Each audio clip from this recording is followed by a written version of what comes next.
there, I'm Steve, and welcome to Jamsin Entertainment. And welcome to the conversation. Just before we get started, there are many ways you can help. You can like and subscribe so you never miss a conversation. But most importantly, please share this video. Get the word out there. There's a community we can talk about all things that we love. Today on Throwback Thursday, we're looking at Rocky Balboa, the final installment in the Rocky series. Kind of. I mean, you still got Creed 1 and 2. My first time watching this, I had no idea what to expect. It's 16 years after the last one, and so it opens up showing Rocky's current life. Adrian passed away. I looked it up. Actress is still alive. I don't know. I guess she just didn't want to do the movie. So they show him and Paulie visiting Adrian's grave. Him and his son are kind of distant for the first part of this movie, and that's only because Rocky cast such a big shadow. Robert feels as though he can't be his own person. But later on, Rocky tells him more or less that you can be your own person. You have to be your own person, or you're never really gonna live. And then they introduce new characters, Marie and her son Steven, or Steps. The kid isn't really in the movie as much as Marie is. And Marie is the little girl that he walks home in the first movie. This movie references the first movie a whole lot. It opens with a montage of like the first 4 movies.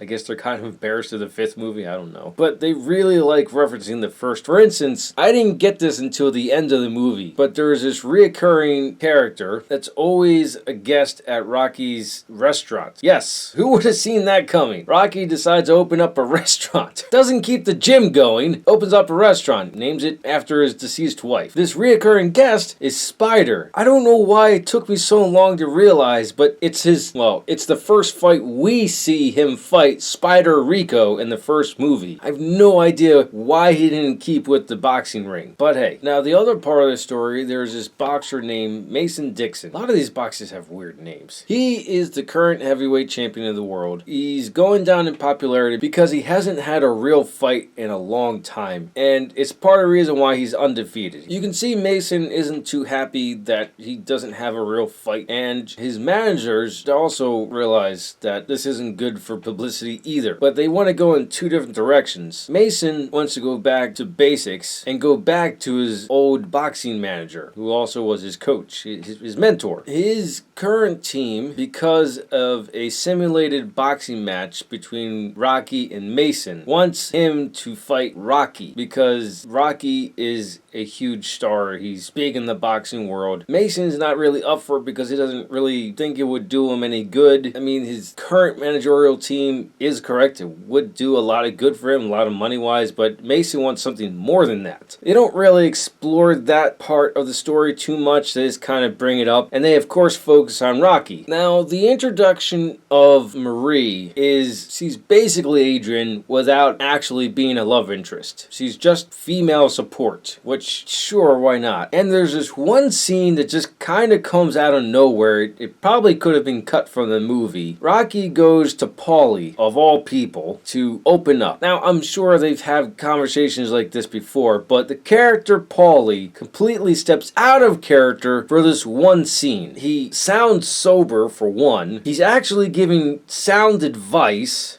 He's not being obnoxious. And you find out that Paulie's an artist.